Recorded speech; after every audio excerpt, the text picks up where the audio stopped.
A new video that just dropped from Second Thought called "Is Europe Turning Fascist?" It really should be titled "Is the West Turning Fascist?" And the answer is turning. I guess it's better to ask a question as a rhetorical device, right, chat? To help the normies get where you are. Mike. I don't know who you are. I don't know where you are. What's your name? Wanna start changing your ways. Second Thought is a 100% viewer-funded operation. If you'd like to help support the channel and get some great perks while you're at it, consider becoming a patron at patreon.com/secondthought. This shouldn't have happened.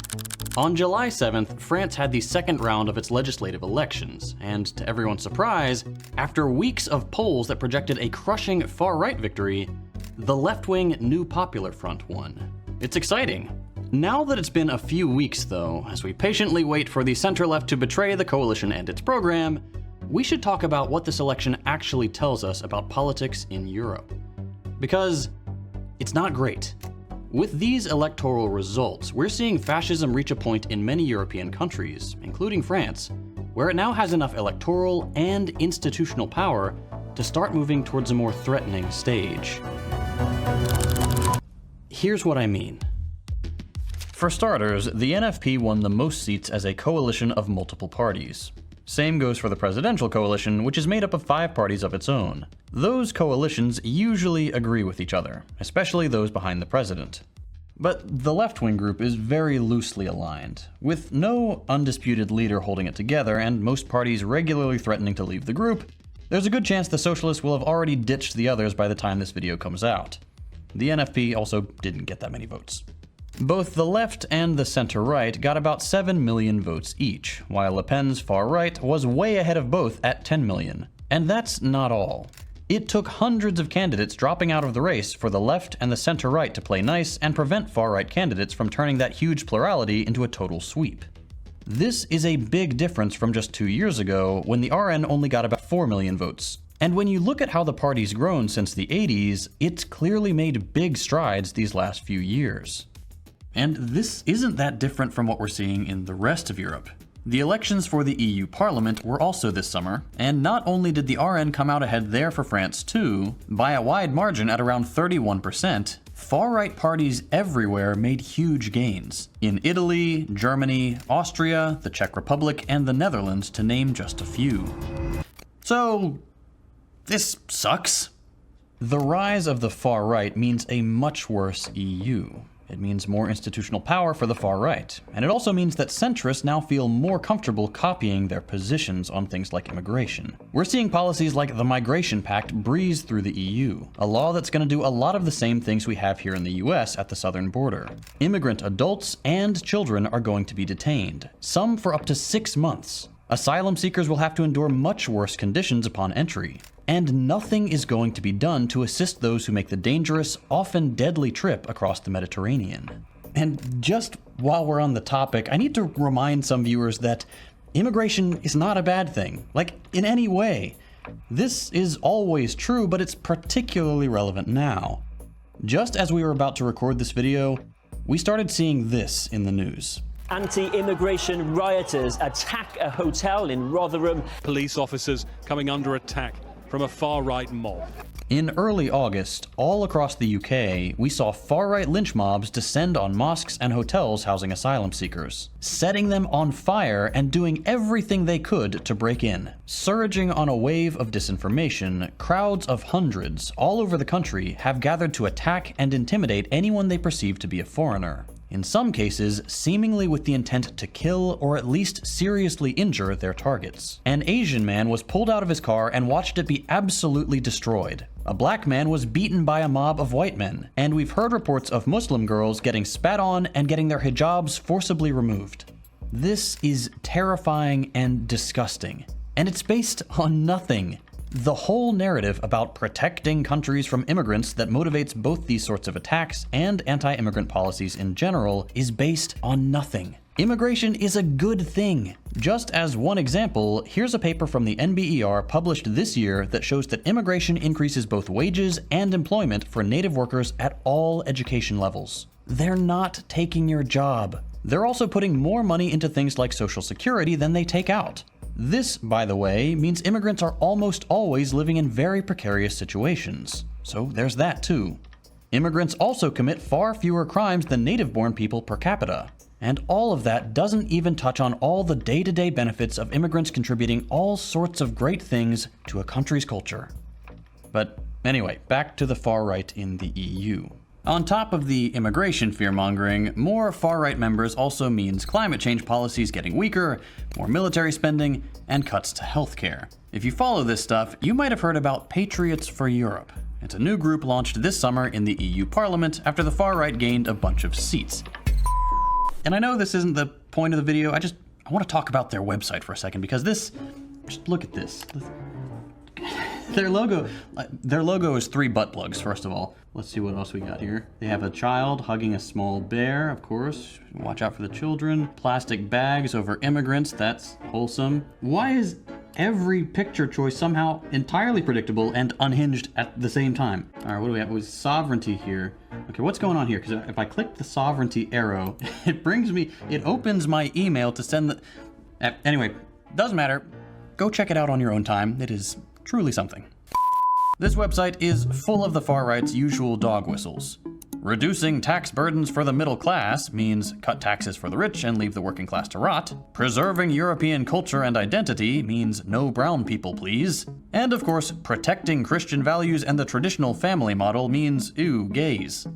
And if you have any doubts that this is what they're saying, 1, open your eyes. All these parties have rejected proposals to raise the minimum wage, have worked to increase violence at border crossings, and regularly stop LGBT people from gaining equal rights, whether that's marriage equality or adoption. 2, take the effect it has on stochastic terrorism. It's important to understand that state capacity to do violence is easily transferable.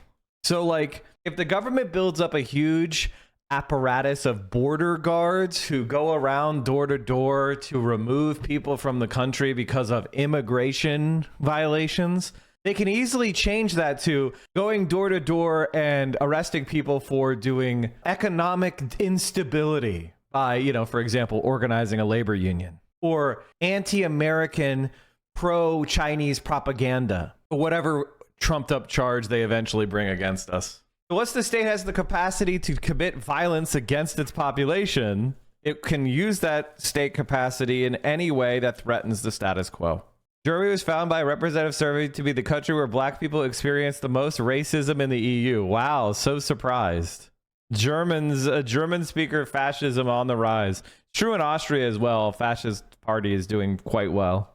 Not in Vienna, which is the home of the Social Democrats, but pretty much everywhere else.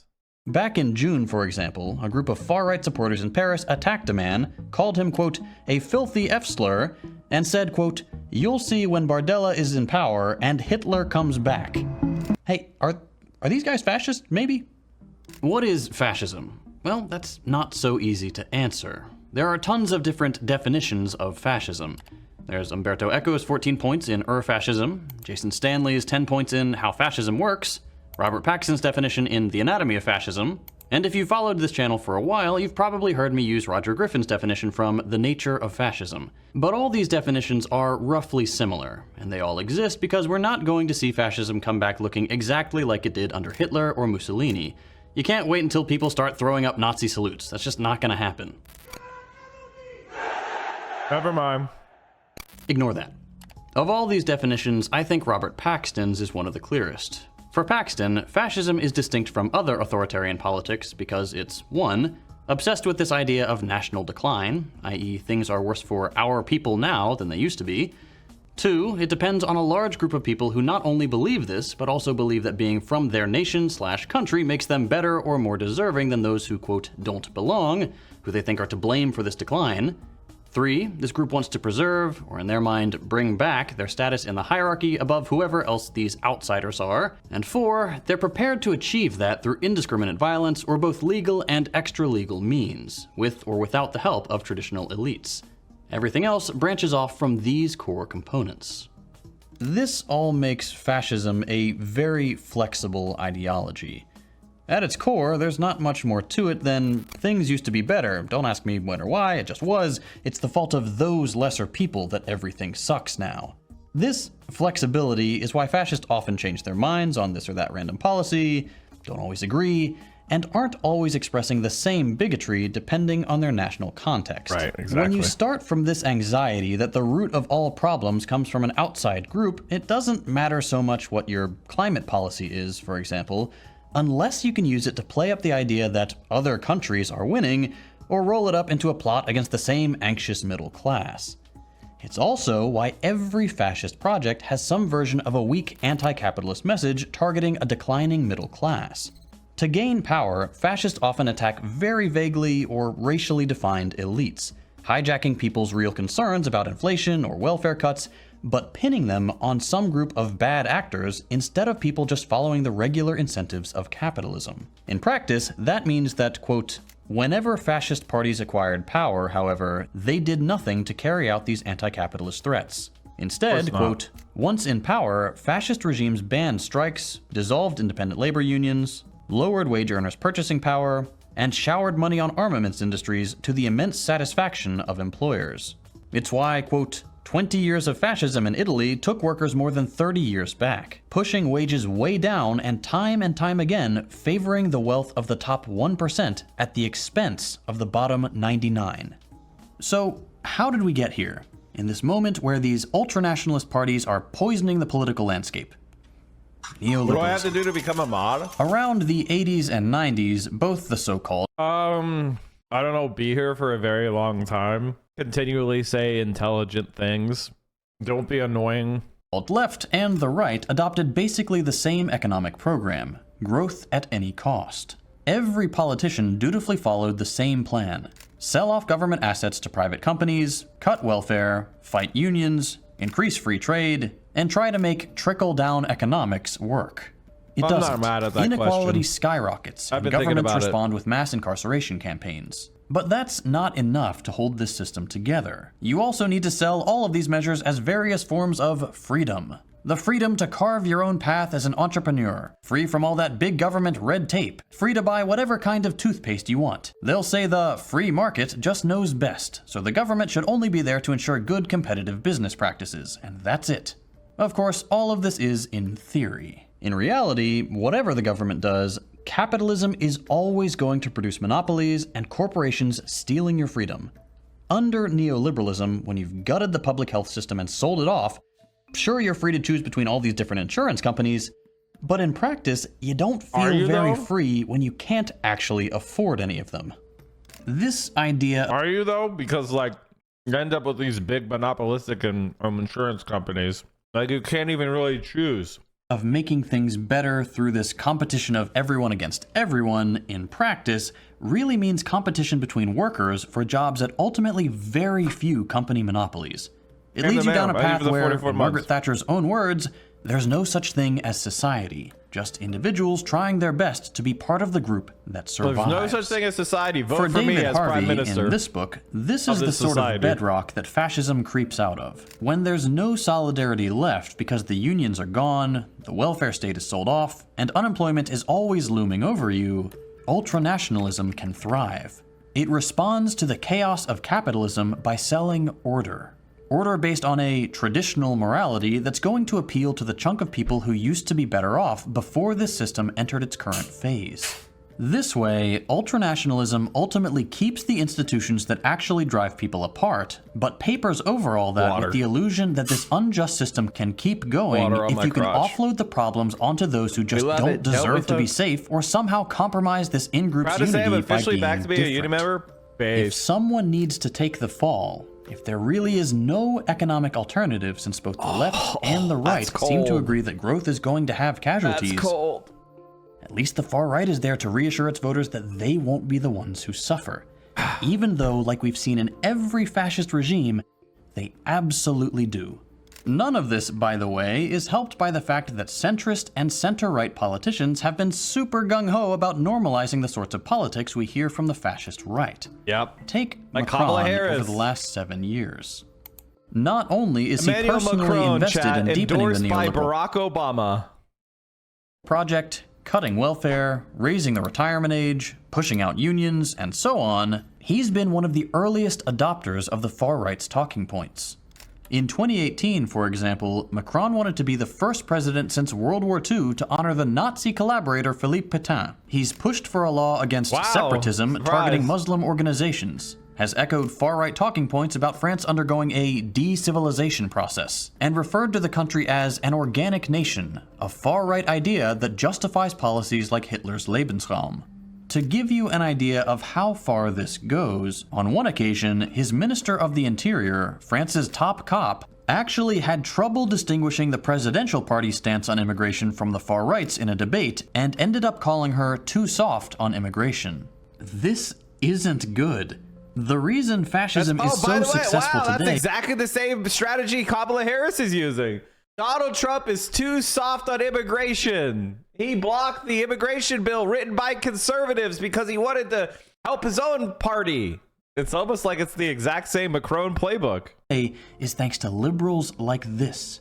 Nothing made this clearer than this election, when Macron dissolved parliament at the peak of the far-right's popularity, fully expecting to saddle France with a fascist prime minister. Years of fueling resentment with declining material conditions and normal politicians confirming at every step of the way that the nationalist logic of fascism is just as legitimate as any other form of politics has brought us here.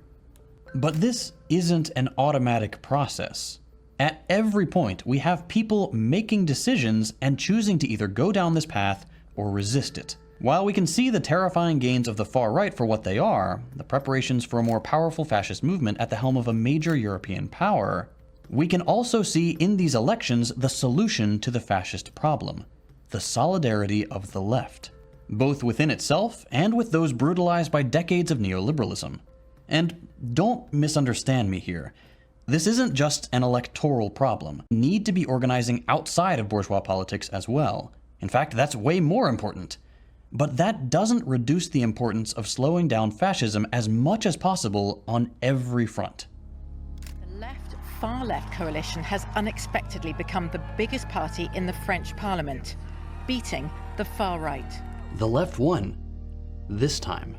Not on a program of growth, not by betraying unions, not by reforming welfare and promising to throw more people in jail.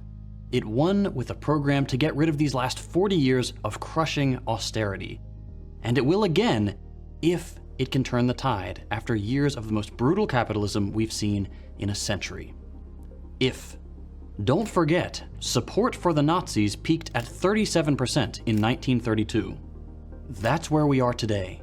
What happens now is up in the air. Will we see a repeat of history where the fear of genuine socialist politics scares the ruling class into the hands of fascism? Or will a politics of radical solidarity against corporate power finally break the cycle? We'll find out soon enough. I mentioned at the beginning of the episode that this channel is entirely grassroots gonna be learning a little bit of Mandarin. Funded. Since sponsors don't want to touch videos like these, we have to rely on the I generous... think it's a problem of language. Most people do not understand that liberals are not part of the left. They think there's a difference between a liberal and a centrist. Yes, liberals are not on the left. Liberals are not on the left. We live in liberal hegemony. Liberals are conservatives. Or at best, centrist, I guess you could say. They are not left. In America, liberals are in coalition with social democrats, trade unionists, and the left in an institution called the Democratic Party. The Democratic Party is dominated by liberals. In the highest seats of power in the Democratic Party are all ideological liberals. It's like, imagine a coalition for Europeans. I'm going to explain it to you. Like, imagine a government that has the Liberal Party, the Green Party, the Social Democrats / trade unionists, and a couple of of a splinter faction of right-wing socialists, the most right-wing socialists, and it's all amalgamated into a coalition. But then all of the cabinet positions and the prime minister are all held by liberals. None of the coalition members, the trade unionists, the Social Democrats, the Democratic Socialists, none of those people get any power. But they just give their votes to the liberals, who represent around 10 to 12% of the population. That is America. And once you understand that the Democratic Party is a coalition where liberals control everything, but through force of arms and threat, say, well, if you don't vote for us, the fascists are going to win. Think of the Republican Party as a coalition between nativist fascists, extreme Christian conservatives, and some radical deregulatory liberals. That's who the Republican Party is a coalition of. And they share power between all the factions. What does right-wing socialist even mean? What's that mean? Right-wing relative to the entire range of socialist thought. So when you say right-wing, you mean, reformist socialist is what I mean by that. She has no idea who Mike is. Mike. I don't know who you are. I don't know where you are. But you may want to start changing your ways. Change new ways. We're changing your name.